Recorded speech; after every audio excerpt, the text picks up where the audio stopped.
Kanzenseiha, a term in Japan used to describe the 4 people who have conquered stage 4. The term Kanzenseiha is basically just a rough translation of the words total victory in English. And those are the people we are going to be talking about today. The Americans who have conquered stage 4 or achieved total victory, also known as Kanzenseiha. There were 6 of the competitors in total: Geoff Britten, Issac Caldiero, Dreschel, Daniel Gill, Vance Walker, and Bergstrom. We will be going in depth into each one of these ninjas, doing a little bit of a then and now kind of segment, taking you guys throughout their career and each season they competed on, talking about the notable highlights and unique trivia about each competitor, and talking about where they would end up going in their post-total victory seasons and where they are now as of 2025. This is in-depth, yes, but it is a brief overview of their careers. This is mostly just to keep the video structured and nice and under an hour long, but I will still go into heavy detail about these ninjas, because there is a lot to talk about them and a lot of things that people simply just don't know or don't even know about them, especially for the ones who won a lot earlier in the show's run. Without any further ado, let's get into the first person to ended up claiming Kanzenseiha, Geoff Britten.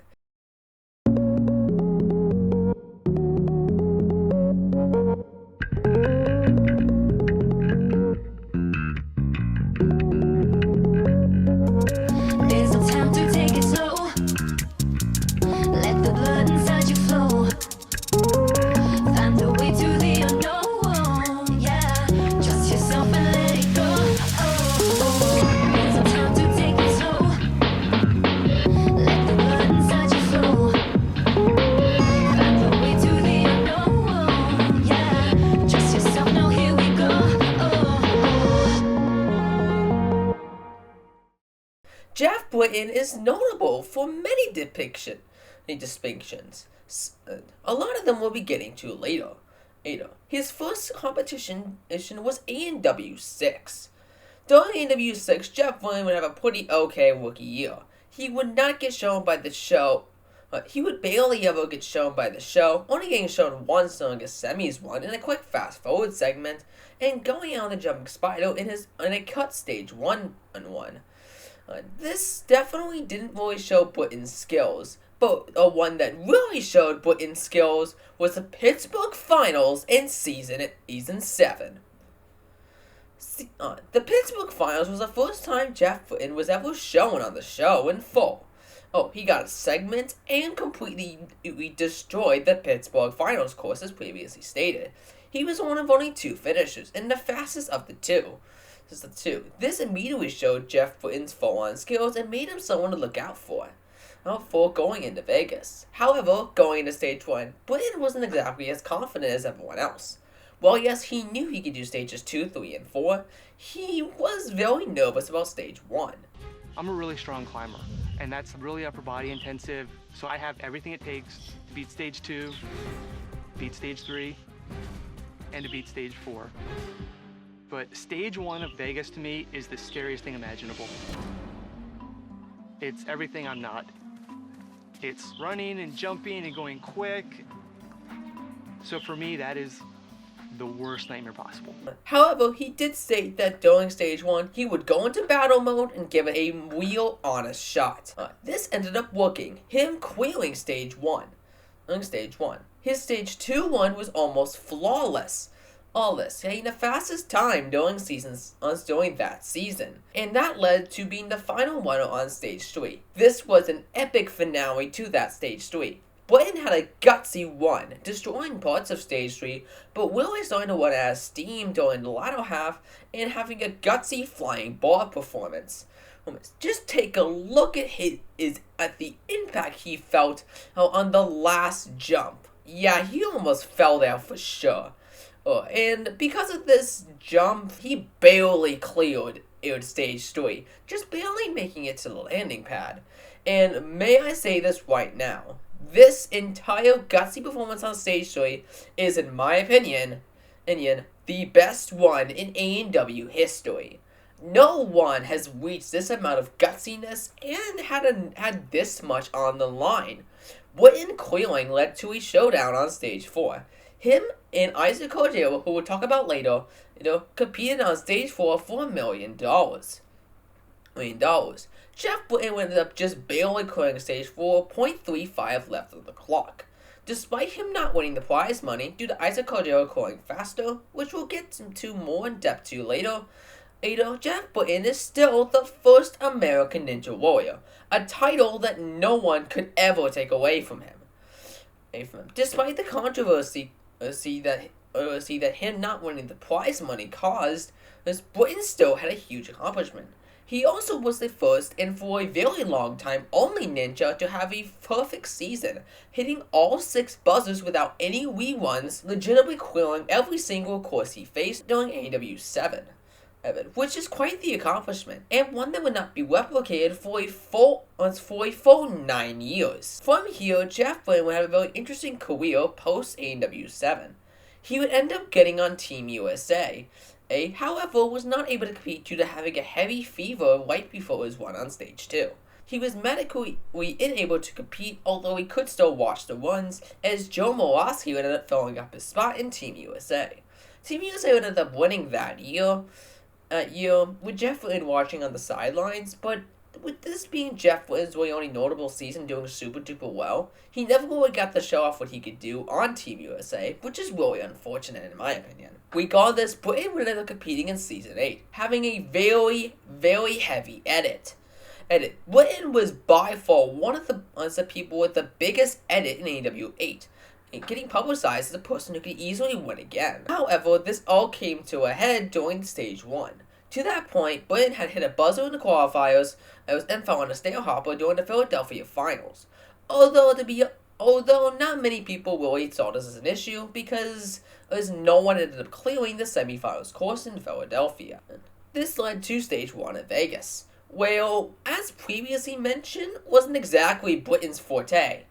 Britten ended up having the shock of the season here, falling on the very first obstacle, Snake 1. Despite taking it surprisingly well in the immediate aftermath, this would still be a huge shock to everyone watching, both at home and on the course. Despite this, Geoff Britten was still heavily regarded, getting the opportunity to compete on Sasuke 32 alongside Drew Dreschel, Casey Canzal, and Brent Stephenson. However, Geoff Britten ended up getting injured before Sasuke 32, ended up having to decline his ticket for a flight to Japan in order to compete there, with Geoff Britten never getting a flight to Sasuke 33 due to his temporary retirement from Ninja Warrior competitions following ANW 8. Geoff Britten would be in semi-retirement, serving as a course tester for ANW 9, and competing in ANW 10's All-Star competition on the dueling doorknob grasper. Now, during that competition, it was mentioned that Geoff Britten would end up making a comeback during ANW 11, which ended up happening in the Seattle-Tacoma qualifiers.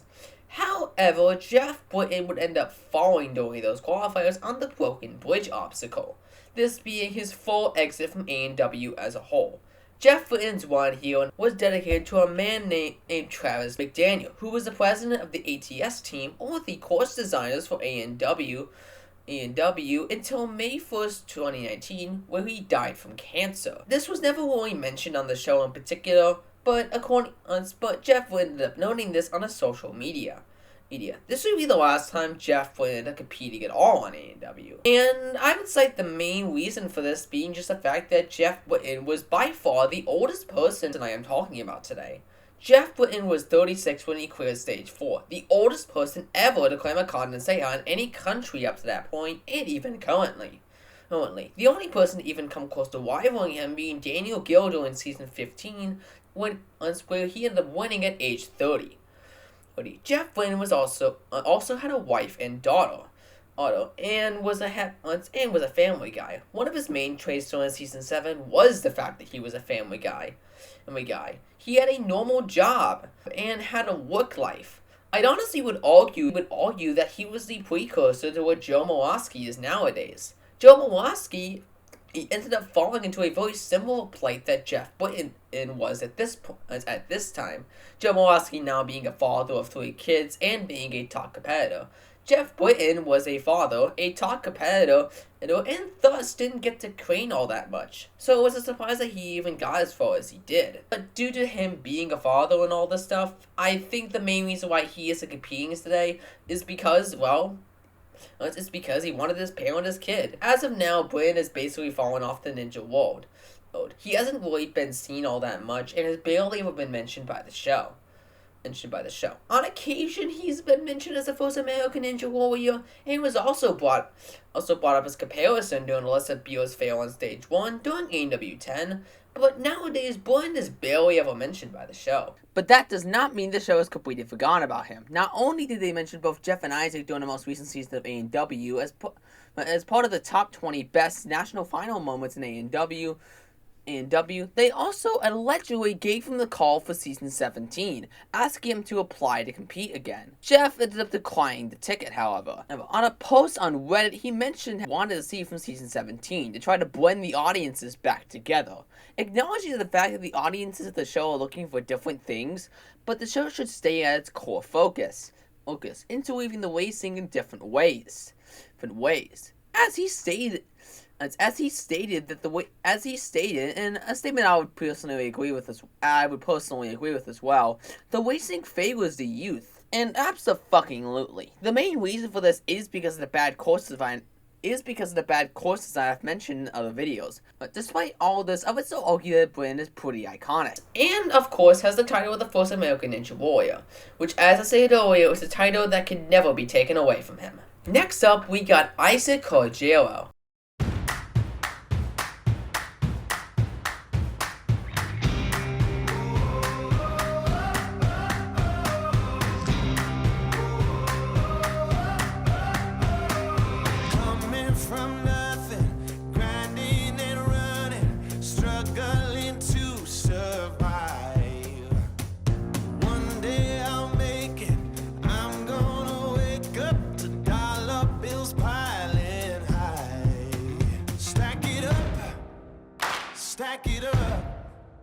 Stack it up. Caldiero had competed on ANW's 5 and 6, having okay enough results in both tournaments. He ended up clearing both the qualifiers and semifinals in both tournaments, falling on the jumping spider in stage 1 during ANW 5 and the salmon ladder on stage 2 during ANW 6. Issac Caldiero was also a member of the Wolfpack during ANW 6. Alongside Ian Doy, Noah Kaufman, and Brian Arnold. Caldiero ended up competing again in Season 7. Although he could in the qualifiers, he ended up falling on the curved body prop during the Kansas City finals. Now, this wouldn't really be all that notable on its own if Issac Caldiero wouldn't go on to win ANW 7 as previously mentioned. And he had a decent run during stages 1 and 2, not only being notable but still clearing.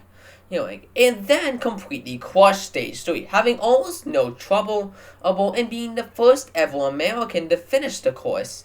Now, technically speaking, Brian Arnold did finish it during AW6's USA vs. the World, or before this, but Issac Caldiero was the first one to do it in a regular competition, and he completely schooled the course. Now, for me personally, I'd say Geoff Britten's one meant more just because of how much more gutsy it was, but you can't deny that being the first person to clear stage 3 is still a huge accomplishment, and he was the fastest competitor out of him and Geoff. This led to him winning second on stage 4, and he was a much better rope climber, which led to him clearing stage 4 in a much faster time, having the record on stage 4 even today in America, and of course winning the $1 million cash prize.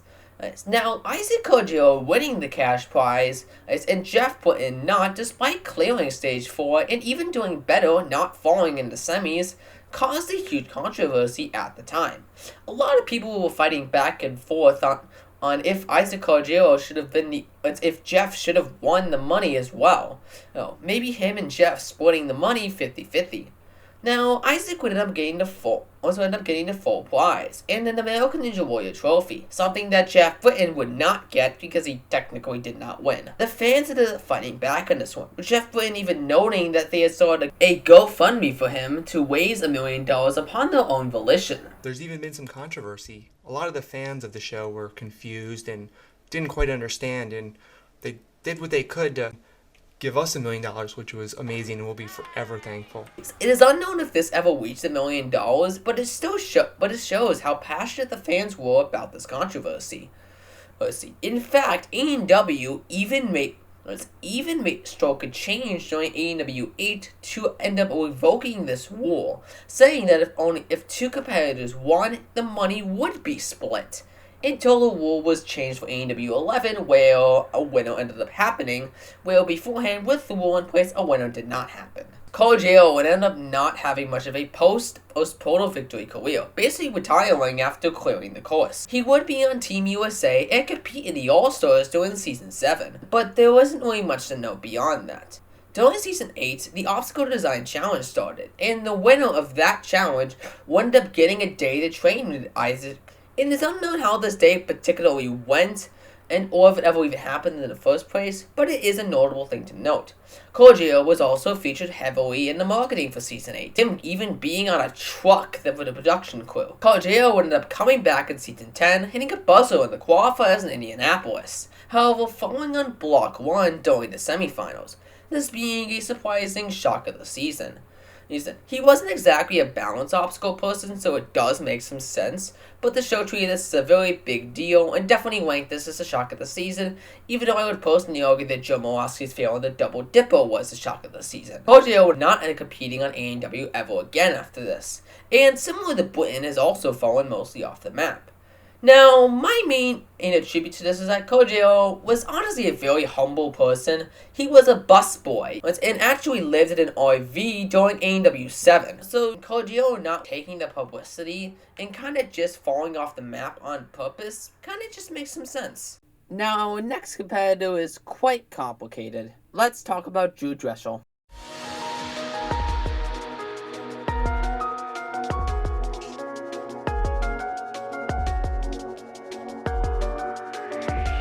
Faint lights pass through colored glass in this beloved place. Silver shines, the world dines, a smile on each face. As joy surrounds, comfort abounds, and I can feel them breaking free. My blackened heart, scorched by flames of force I can't run from. I look to you.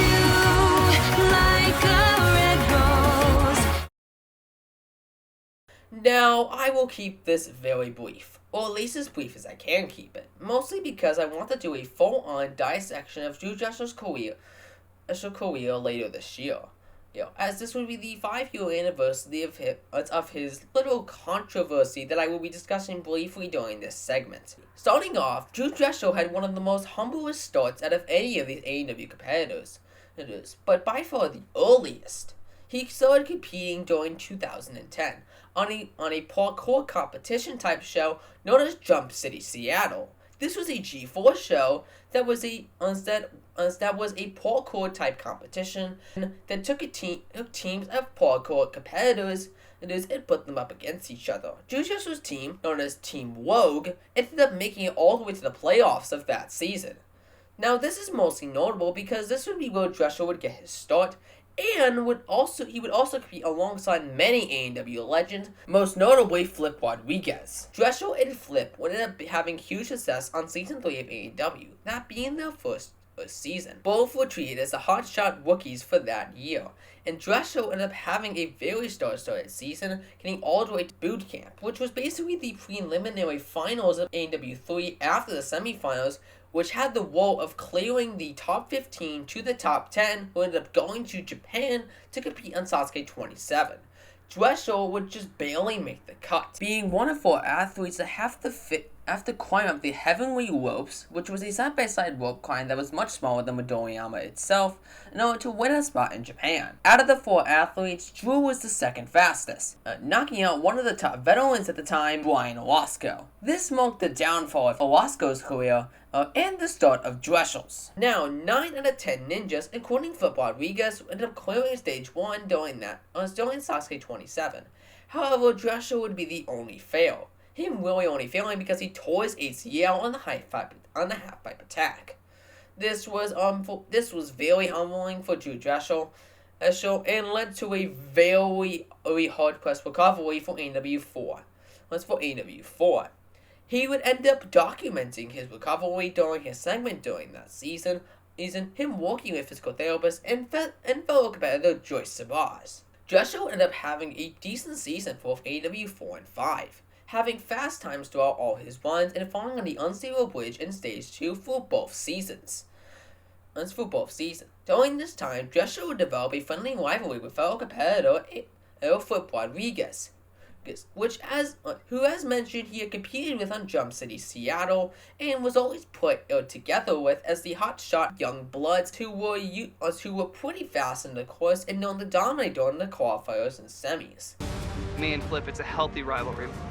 When Season 4, Flip took the fastest time both rounds. Oh my goodness! And I took second fastest time. Last year in Season 5, I took the fastest time in both rounds and he took second. Dreschel annihilates the course. I feel like it's a competitive relationship where we both continually push each other and get better every year.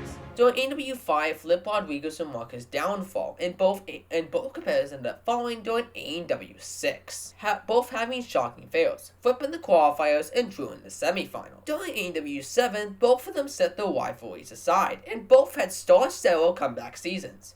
Dreschel ended up clearing the qualifiers in Orlando, almost clearing the semis, getting all the way to the invisible ladder, that being the final obstacle, and then clearing both Stage 1 and Stage 2 for the first time. Dreschel ended up making his first appearance on Stage 3, going out on the hang climb, being very close to clearing it, and placing 4th place out of all ninjas competing that year.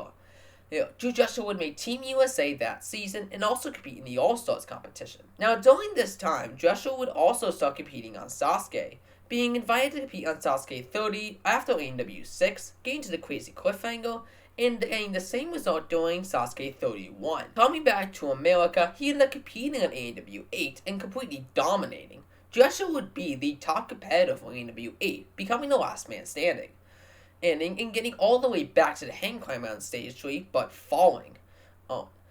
This ended up disappointing Dreschel heavily, it being the same obstacle he fell on during Season 7, and him making an unfortunate mistake, and it being really the only reason why he fell in the first place, at least according to him.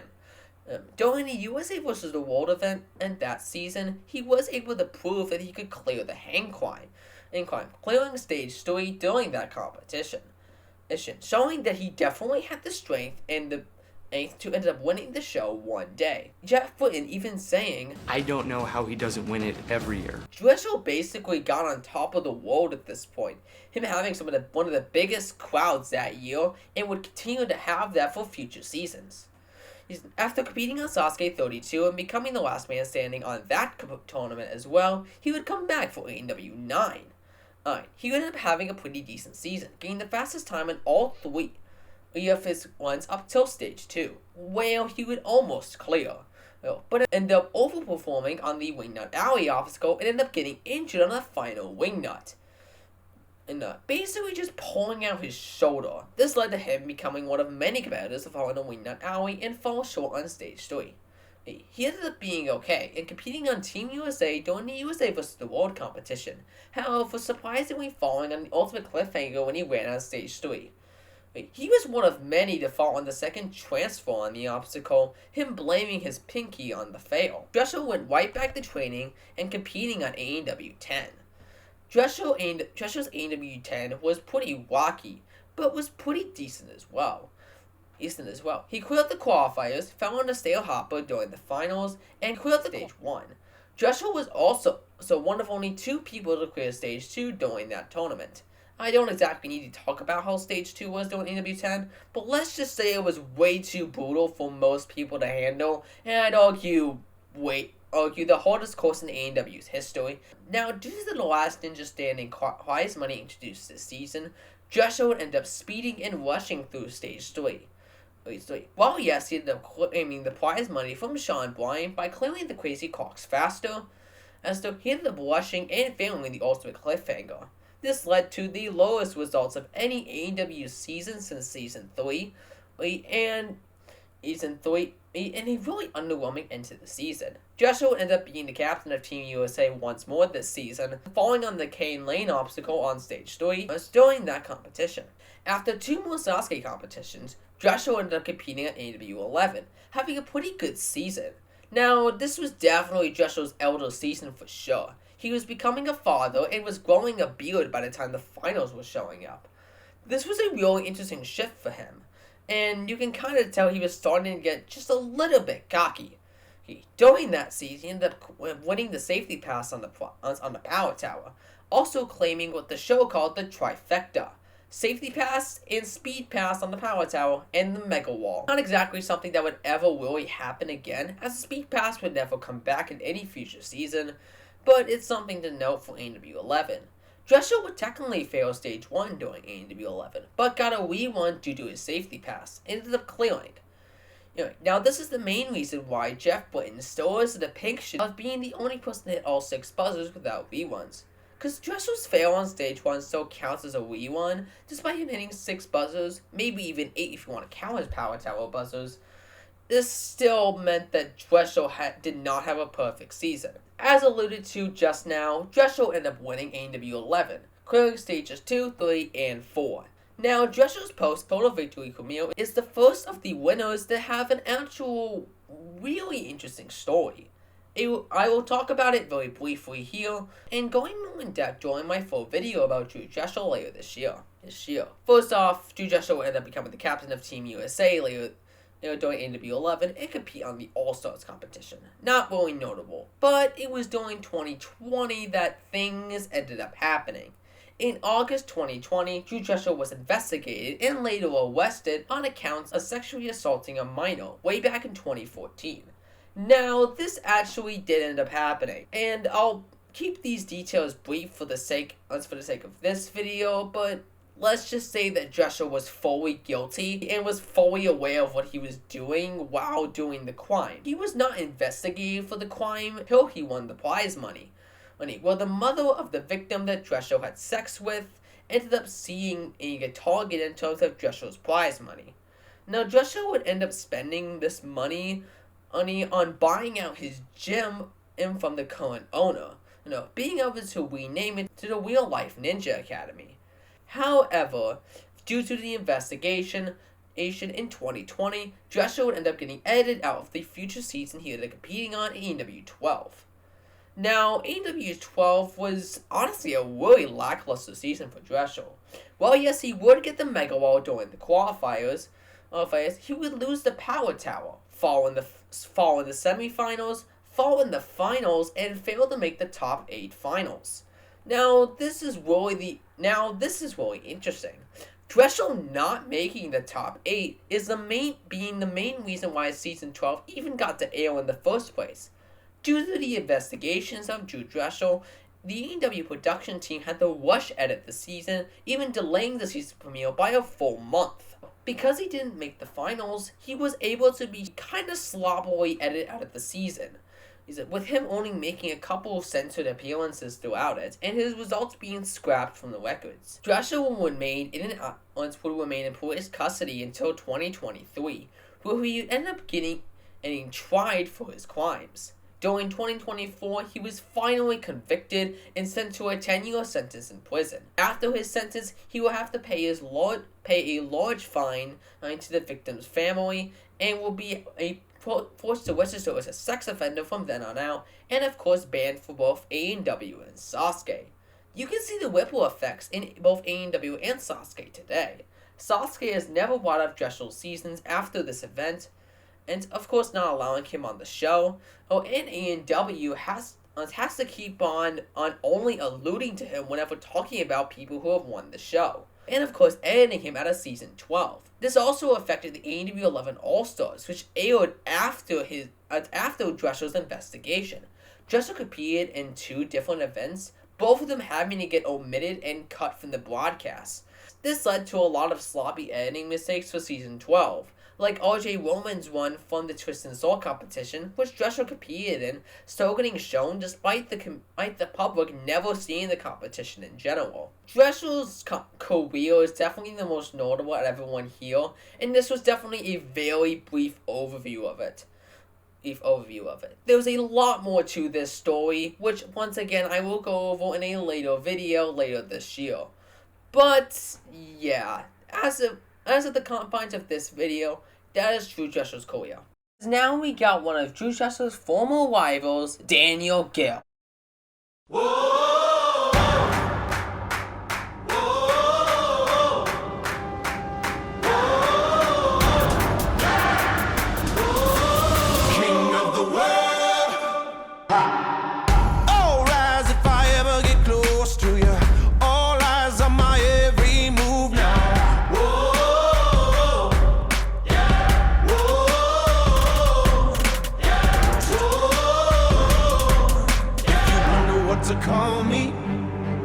If you're finding that the words are falling short, if you wonder what to call me, if you wonder what to call me, you can call me king. You can call me king of the world.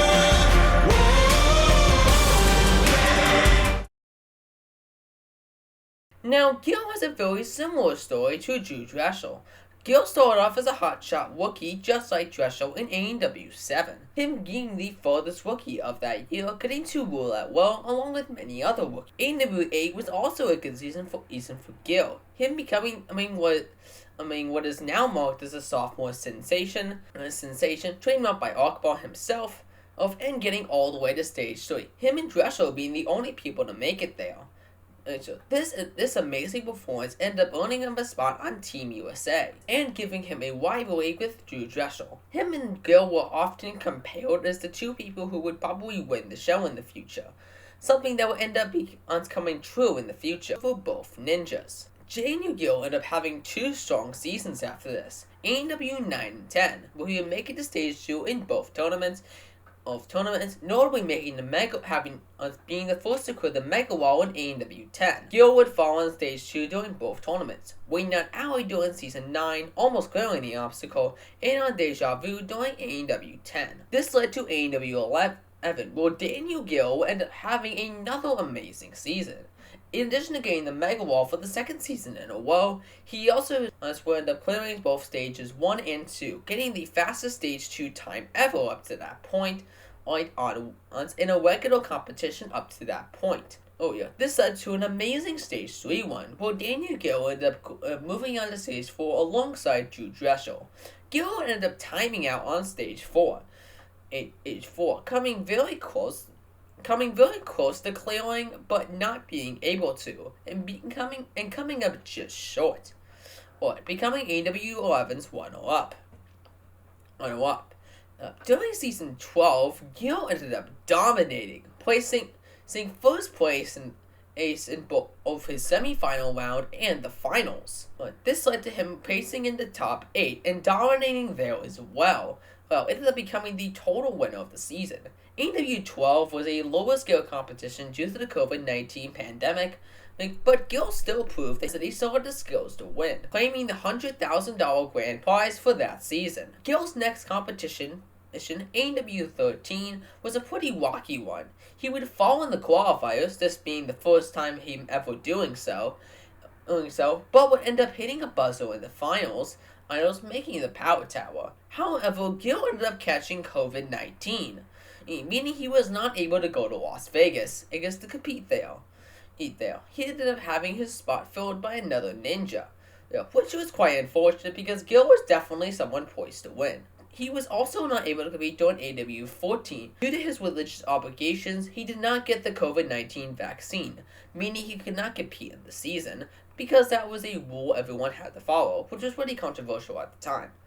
Gill was able to compete in ANW 15 and 16, and had a very interesting season 15 to say the least. While yes, he got a buzzer in the qualifiers, finally getting revenge in the Mega Wall, which he was not able to clear during Season 12 and never attempted during Season 13, he ended up falling during the semifinals, and though winning his race, he ended up clearing Stage 1, during Stage 1, tying Brian Arnold for the most Stage 1 queers in a row up to that point, but falling on Stage 2. Now, normally in ANW, this would mark the end of your season.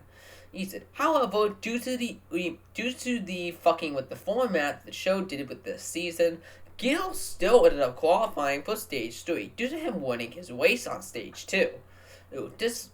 With him still falling on the following shelves, you could honestly argue that his later accomplishment of clearing Stage 3 and Stage 4, aiming total victory, could be considered invalid.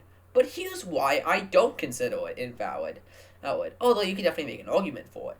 This is because of ANW 16. ANW 16, let's just say Gil had a much cleaner season. He cleared the qualifiers, cleared the semifinals, cleared Stage 1, passing Brian Arnold's consecutive record, and was able to clear Stage 2. Yes, this proved that he could have cleared Season 15 Stage 2, as it was not changed between seasons. Honestly, it really depends on how you look at it. This goes both ways, but because he had cleared Stage 2 on a rerun, I would still say this was a legitimate Kanzenseiha, although, again, there's definitely arguments against it. He ended up falling on the final obstacle of Stage 3, the road signs, during Season 16.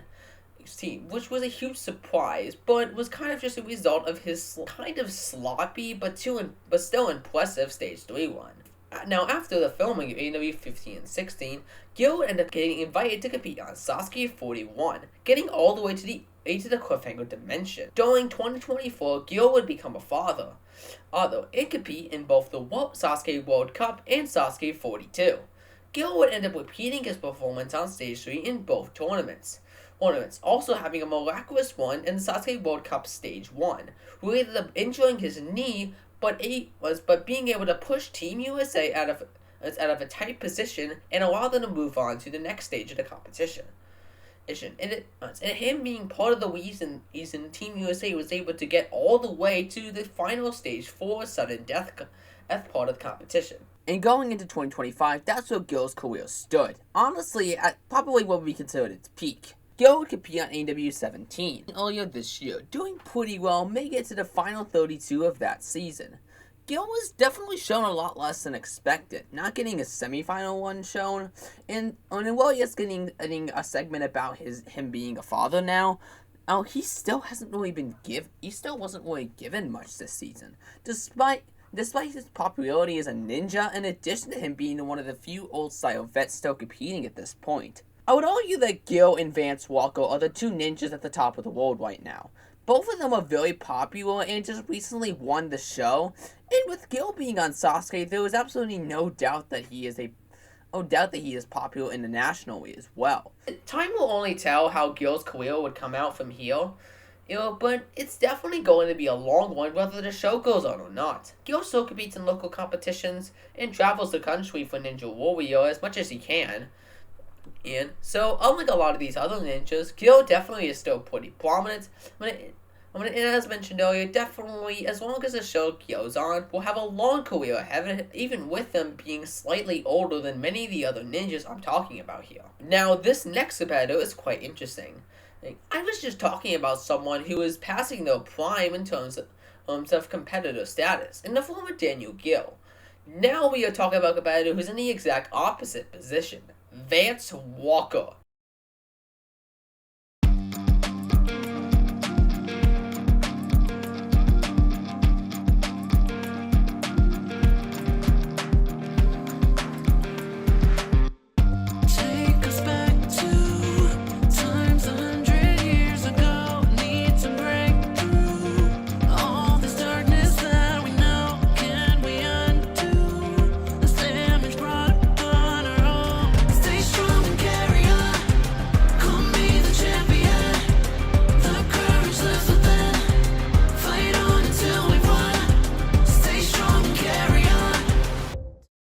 Vance Walker is basically the current era's Dreschel, him basically being on top of the ANW scene as of now. However, we'll get to that when we get to that. Vance Walker's career started in a different place than every other person who ended up achieving Kanzenseiha during their career. Vance Walker started started as a huge fan of the show back at the age of 10, him training to compete on the show since that age, and eventually competing in the first season of ANW Junior during 2018. This would lead to him winning that season along with the second season in 2019. This was an impressive stat to go into his first season with, and already marked him as someone to watch out for when he would get on the big show. Now, a big change for Vance Walker was the show's format change going to ANW 12, as they were going to allow teenagers such as him, age 15 and up, in order to compete on the course directly. This was big for him. This was the big thing he was training for from the beginning, and now he'd get to do it much earlier than he expected. However, he would not end up competing on ANW 12, as would every other teenager who was invited to compete that year due to the COVID-19 pandemic. His debut ended up getting delayed 1 year to ANW 13, where he would get probably the biggest edit at anyone on competing that year, and had an amazing rookie season. Vance Walker was heavily promoted and by far the top teenager they were promoting at this point, and might as well have been the talk-a-better they were talking about, period. As Vance Walker got shown in every one of his runs and got a huge segment each time too. Vance Walker ended up getting all the way to Vegas with a safety pass, clearing stage 1 as well. However, on stage 2, he would end up needing his safety pass, falling on a redesigned version of the double salmon ladder. On his rerun via his safety pass, he ended up becoming the first ninja to clear stage 2, leading to an amazing run on stage 3. Vance Walker made all the way to the second to last obstacle on stage 3. Placing third out of all the ninjas who were competing during season 13. This was a huge stat for his rookie season, and with his previous wins on ANW Junior, he was definitely the person poised to win at this point. His status only really being rivaled by fellow competitor Caden Lebsek, who ended up being the last ninja standing during season 13. This led to his next season, ANW 14, being a huge surprise. Vance Walker would end up getting shown during the qualifiers, but following the 5th obstacle, the Salmon Wall, this being a huge surprise. This early fail led Vance Walker to barely get shown after this. His next 2 runs, those being in the semifinals and stage 1, would both be fast forwards, with him falling on the 9th obstacle in the finals and him having a shocking fail to jumping spider on stage 1. This was an interesting year for Vance Walker, and as he later attributed during season 15, he was really feeling the pressure of his previous season. Last season, I put way too much pressure on myself. Even a steady up. Oh no! I went from Mr. Perfect to Mr. Imperfect. I made it to stage 1 in Vegas, but I fell on the jumping spider, leaving the season without a single buzzer. However, he was really determined to win season 15. He ended up training relentlessly, traveling to many different training facilities, and it definitely paid off. Season 15 of ANW was a very good year for Vance Walker. Vance was most definitely shown the most out of any of the teenagers, and this time it makes a lot of sense. Vance would not only make it all the way to Las Vegas with 2 very fast times and with a safety pass to boot. He would also clear stage 1 as well. Going into stage 2, something similar happened with Daniel Gill. Vance Walker was matched up with fellow competitor Ethan Barnicki, both competitors being pretty fast ninjas and being paired to race up against each other on stage 2. Now, Vance Walker definitely could have cleared stage 2, but due to Ethan Barnicki pushing him, Vance would end up falling on the falling shelves, having to rush the obstacle to catch Barnicki. Barnicki would fall on the obstacle, meaning that Vance could have moved on via this run, and if he had cleared, but he ended up falling on it. Vance Walker would still have a shot to move on, being in the top 4 non-winners on stage 2. This led to him getting a one-off on stage 2, aka a second shot, and winning his second race, and clearing stage 2. This led to a really good stage 3 one, being one of 8 to clear the course, and having an amazing one on stage 4. Vance Walker's run on Stage 4 is a huge example of how to do Stage 4, starting off with the upper body and then moving straight into the lower body. Vance Walker is definitely the person to look for nowadays if you want to know how to do the rope, because he definitely knew how to do it. Vance Walker would end up winning ANW 15. Despite the course mostly being rigged for him to do it, this is still quite impressive, and Vance Walker most definitely having a very storied premiere, even despite him not competing all that much. You have to think about the fact that ANW Junior 1 and 2 counts as his first 2 seasons, meaning he ended up competing on 4 seasons up till ANW 15. Now from here, Vance's career kind of took in a little bit of an unexpected turn. First off, Vance Walker was probably the first winner of ANW to get minimal publicity. While Vance has gotten some, the majority of the stuff I ended up finding personally is stuff coming from NBC associates who, of course, they would report on this stuff. It's from NBC, the show. Distributors of American Ninja Warrior. This means is that the people outside of NBC circle aren't reporting on Vance Walker's win, which is not the case for Dreschel and Issac Caldiero's win. Furthermore, Vance's win on ANW 15 was barely reported on compared to his double win on ANW 16, with the idea that someone being the first to do something is more impressive than someone being the third. So, a lot more people ended up reporting on his double total victory. Beyond Vance's double win during ANW 16, the crowd hasn't really been able to see him for quite a while, as Vance has been dealing with the recovery from multiple surgeries from his cerebral palsy, which kept him out of ANW 17, aside from a few guest appearances on not only the sidelines, but also commentating on a few runs. He was due for the surgeries just days after the filming of ANW 17, and as of today is still recovering from the surgeries, which stopped him competing on ANW 18. Because of this, we really don't know what Vance's career is going to look like from here. We don't know if the show's going to get another season, and that is going to determine if we see Vance post his total victories. He is still on the ninja scene, obviously, but him not being on the show is definitely making an effect. The show just doesn't have its champion to promote.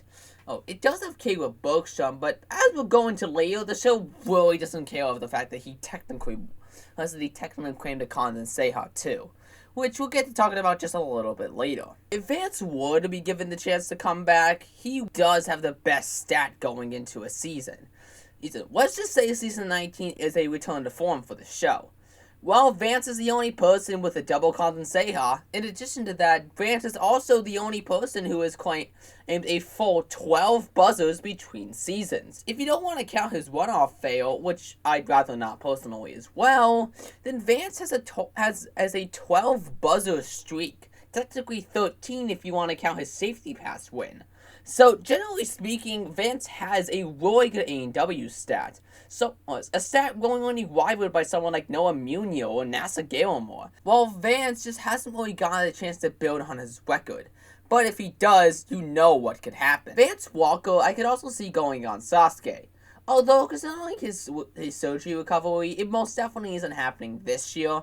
Maybe next year for sure. They invited Daniel Gill, so clearly they're looking for foreign representation, and there is no doubt that Vance is probably the best ninja in the world, at least skill-wise. It might be a difficulty for Vance to get over to Japan, but there is no doubt that I'd love to see him on there, and there's no doubt that he could definitely thrive well. We've never really seen him on a vertical limit, but I still feel like he could thrive on a Sasuke course. I feel like there's no doubt if there's another World Cup in the future, Vance will most definitely be on the team. Come on, him, Kai Bergstrom, and Daniel Gill are probably the biggest ninjas in America right now. Them being the show's most recent winners, yeah, I have no doubt that they'd be on Team USA, but either way, that's where Vance Walker stands as of now. The last person we will be discussing today is Caleb Bergstrom.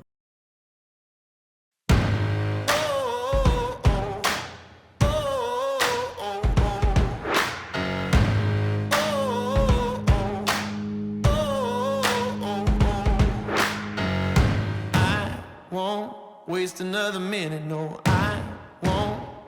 I'm a man on a mission. I'm a man on a mission. I don't need no permission. I'm a man on a mission. Take it up now, take it up. I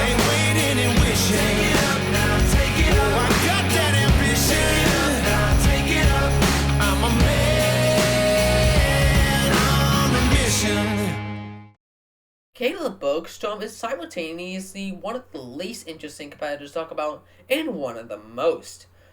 He's about as notable as anyone else on this list. Caleb Bergstrom made his debut, technically speaking, during ANW 10, where he was on the sidelines competing on his adoptive brother Daniel Bergstrom during season 10, as he was seen on the sidelines. The next season, him and his sister Caitlin Bergstrom would end up competing in season 11. Caleb was known as Baby Bergie and had a surprisingly good rookie season. He ended up getting the Mega Wall during the qualifiers and made it to Vegas, falling on the diving boards on stage 1. This was a pretty okay rookie year for him. Not really the best in the world, but definitely a good start. However, it would end up having a very interesting turn during ANW 12, where he ended up shockingly falling on the Wing Chaser obstacle. I would argue this was the biggest shock of that season, maybe only rivaled by Joe Mawaski's fall during the finals. Caleb Bergstrom was honestly someone I was expecting to go pretty far in the competition, but he fell during the qualifiers on obstacle 3. Honestly, a huge surprise, and this will end up being Caleb's final competition for quite a while, him missing out on both seasons 13 and 14. Now, the main reason why he ended up missing the next 2 seasons is hotly debated. For season 13, he was invited to compete, however caught COVID-19 closely before filming, so he was forced to withdraw, and presumably also his sister as well. He also did not compete during season 14, for an unknown reason, although I wouldn't be surprised if it was the whole vaccination situation that also happened with Daniel Gill, although I can't confirm that. Season 15, however, was a really good competition for Caleb Bergstrom. He got the Mega Wall once more, and made it all the way to Las Vegas, and had a flawless run through stages 1, 2, and 3. Despite this impressive feat, his season up to that point really wasn't much notable, but Caleb was always someone who was paired with the people who could win, and it had a mediocre rise throughout this season. Caleb wasn't exactly the person shown the most, but he was definitely someone who could win. Now, personally speaking, I never saw him as this, but generally speaking, he was one of the few competitors with general experience going into stage 4. In fact, there were 3 rookies going to stage 4 that season, one of them not even having experience on ANW Junior. So, yeah, Bergstrom, despite not having much experience in Vegas, was still one of the more experienced ninjas going into stage 4. Bergstrom would end up timing out on the rope climb during season 15. But this would not stop him for the next season. For ANW 16, Caleb would once again be one of those people kind of rising in the background. He would be one of only 2 ninjas to clear the Mega Wall and made it to Vegas once again. Similar to season 15, he would end up clearing stages 1, 2, and 3. Once again, and rising in the background, but not really being someone too notable. Now, his edit this season was definitely way more notable. Caleb's wife, fellow competitor Ashley McConneville, was now named Ashley Bergstrom due to being Caleb's wife, was accidentally pregnant during the downtime between ANW 15 and 16's filming and the airing of ANW 16. This meant they retrofittedly made ANW 16 Caleb's first season, building up him becoming a father. His son would end up getting born later in 2024, but on the set of ANW 15, Ashley McConneville wasn't even pregnant yet. The show kind of ignored this, with the show acting like Caleb becoming a father was a big reason for him to win the money. Caleb got a much bigger edit this season as a result of this, and this was really the only thing they would talk about with him. Now, it got pretty graining in my opinion, but it made him but due to his result in the previous season, it was a huge surprise where on stage 4, he would end up clearing in under 30 seconds. Caleb Bergstrom definitely came out of nowhere on this one. He still had a lot to work on from ANW 15's one, him timing out a ways away from the buzzer. However, it seems to me that he took a lot from Vance Walker's one for the next season. He said he really worked on his upper body. He had a really fast pace going up the tower. This led to him clearing with about a second and a half left. This was unfortunately slower than Vance Walker, who ended up clearing with 2.5 seconds left just earlier that night, but Caleb gaining a Kanzenseiha is still quite impressive. Caleb Bergstrom also tied Geoff Britten's record for a perfect season of 6 buzzers, which is pretty notable as well. Caleb Bergstrom is probably a competitor with the least interesting post-ANW season, as similar to Vance Walker, who we don't really know what his post-total victory career really looks like. But considering his performance in ANW 17, there's definitely a big indicator. Caleb Bergstrom honestly had a pretty surprisingly disappointing performance in ANW 17. While yes, he did make the racing finals, Caleb was knocked out pretty early in the final 32, and he also failed the semis course. Basically, his performance in ANW 17 tells me personally that Caleb doesn't really have much of a chance going forward. He's not exactly a guy known for speed. He might have claimed the Kanzenseiha, but the show is definitely not giving him recognition for it. Unlike Vance, who is obviously going to get a lot once he eventually comes back to the show, and obviously someone like Kai, who just won, Caleb is getting nothing despite the fact that he claimed the 1-0 position just because he got 2nd place. If he had won AW 16, obviously he would have gotten something, but because he technically claimed 2nd place, it doesn't really matter to the show, which I think is pretty unfair. Caleb deserves recognition for his accomplishment. In fact, it's a very similar position to Geoff Britten during AW 8.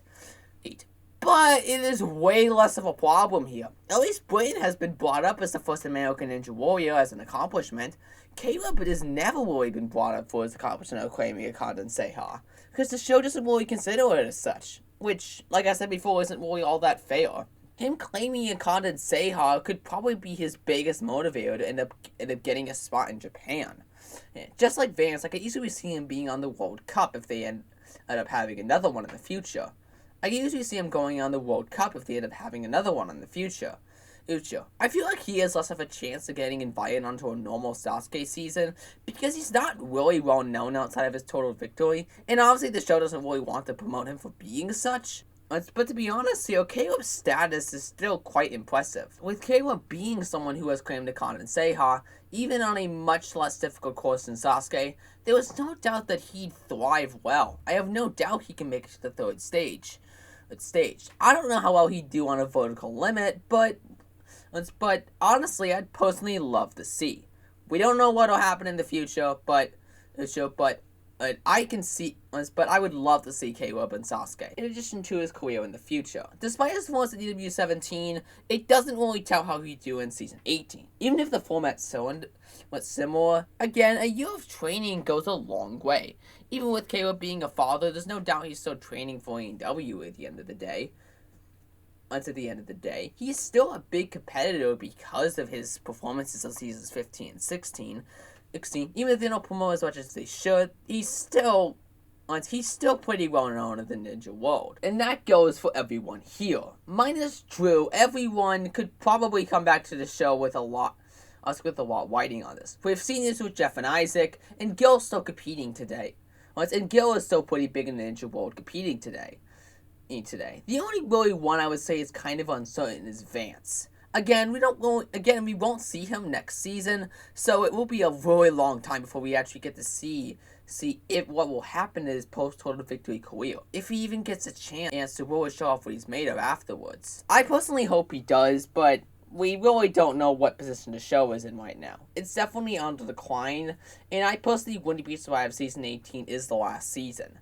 But you never really know with these things, and the show doesn't really know with these things, and I have no doubt the show's going to try to keep itself alive, at least for a little bit longer.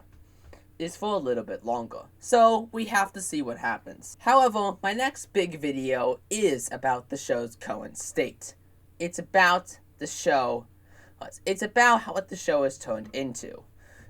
We talked a lot during my last video, I talked a lot about what the show's editing has turned into. But my next video, coming out in 2 weeks, will most definitely be a further dissection of that. The day Season 12 from you had marked a big turning point for ANW. It's a big turning point for ANW. It felt like they were looking for different types of competitors, and it felt like they were editing in a very different way, and overall the show has changed from what it was just 1 year earlier. A lot of stuff changed within that time, and a lot of stuff would continue to change going forward. I personally would argue not even the same show from back then, especially with the most recent season. So, in 2 weeks, we're going to be talking about that. About the day ANW 12 premiered. AKA the day ANW stopped being a sports show.